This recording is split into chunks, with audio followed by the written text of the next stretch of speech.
I switched to the Samsung Galaxy Z Fold 6 a couple of weeks ago, and there is a lot that I like about it. But there is more that I think needs to change. So instead of doing a traditional review, in this video, I'm gonna make it super easy for Samsung and list the 5 things Samsung needs to change to make this the ideal smartphone for me and many others. Now, before I start, I do want to emphasize that the Samsung Galaxy Z Fold 6 is an excellent smartphone.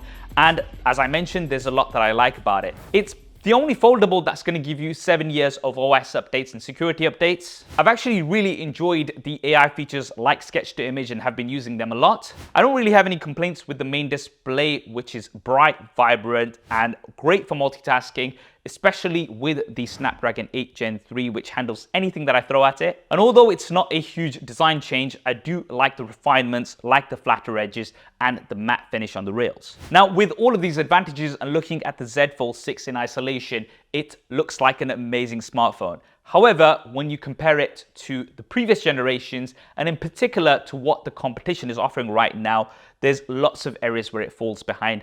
And these are the 5 things that I think Samsung needs to change. The first thing that Samsung needs to change is the cover display. Yes, it's gotten slightly wider over the past few generations, but it's still way too narrow. Pretty much every other competitor out there has a wider cover display, which is a lot more usable. Now, Samsung has optimized the keyboard for this very narrow display, and the predictive text is pretty good. You can get away with it. And swipe to type also helps on this size display. However, as soon as you're doing something like entering a password, you still have to use the main display. You simply can't do this practically on the cover display. Now, I know there's going to be fanboys in the comments complaining, saying, Saf, you don't know how to use a foldable.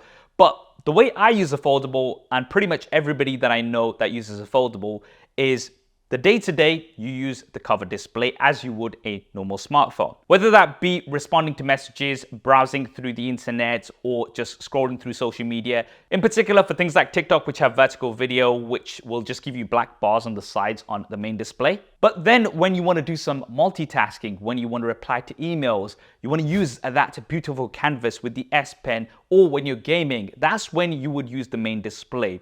So generally, my usage would be 60% of the time using it as a regular smartphone, but for the 40% of the time when I'm doing some of those more advanced things, having that larger display is perfect. Otherwise, this is not a smartphone that folds into a tablet.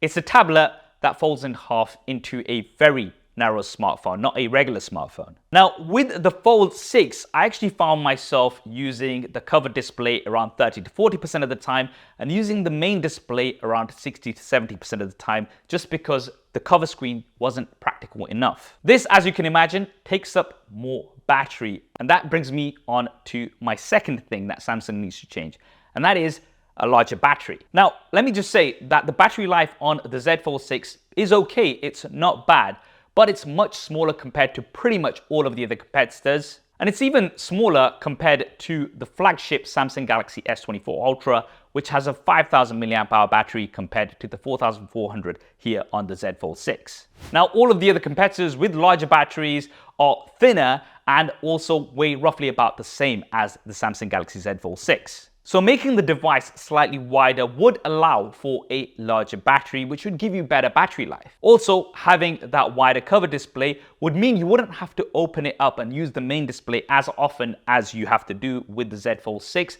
which would once again give you better battery life. Now, of course, having faster charging like we have with the competition would also be a bonus, but I don't think this is vital. I would just like to have better battery life with a larger battery. The third thing that I would like Samsung to change is the S Pen. Now, I absolutely love the S Pen, especially on that larger canvas, whether you're doodling or making notes, or even using the new sketch to image features. But here's the thing, if you want to use the S Pen on the Samsung Galaxy Z Fold 6, you need to get the S Pen case, which has gotten thinner and thinner year on year, but it still makes the already thick device thicker. It also increases the weight of the Z Fold 6 to around 280 grams, and the S Pen only works on the main display. It does not work on the cover display.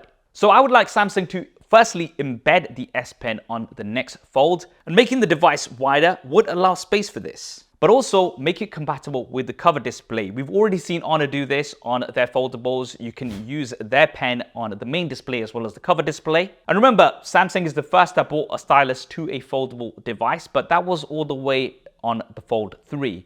We're now on the Fold 6 and it hasn't drastically changed. Now, Samsung has actually shared some prototypes which they were working on the Fold, which had an embedded S Pen. I'm not sure why they've not gone ahead with this, but this is something that I would really like to see. The fourth thing that I would like Samsung to change are the cameras.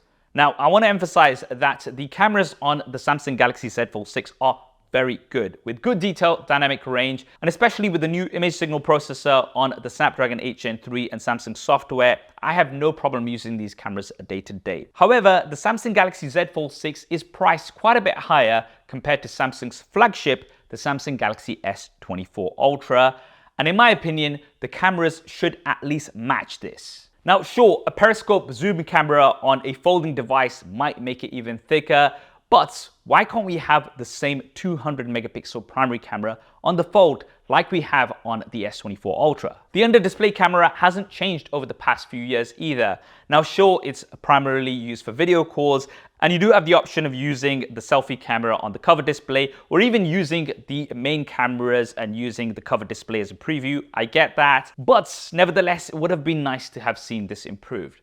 And that brings me on to the final thing that Samsung needs to change, and that is the price. Now, when Samsung initially introduced folding devices, we were hoping that after many generations, they would come down in price and become a lot more accessible to the masses. And that has somewhat been the case with the Samsung Galaxy Z Flip series. But with the Fold series this year, the price has actually gone higher. Now, granted, Samsung does have some excellent pre-order deals and trade-ins, but this is usually just focused on the US. A lot of people complain to me, Saf, why don't you have affiliate links for UK deals where you are actually from? And I'm sorry, I can only provide what I have. In my opinion, the Fold series should be around the £1,500 mark, which would make it more compared to Samsung's flagship S Ultra series, but still reachable for the masses. Now, having said all of that, I do appreciate that for some people, this is still the ideal smartphone and they do prefer the more narrow display. And I also understand that by making the cover display wider, it would change the main display, which is the sweet spot for a lot of people. But hear me out. What about if Samsung, for the Z Fold 7, if they wanted to do another incremental update, sure, do that, maybe bring the price a little bit lower.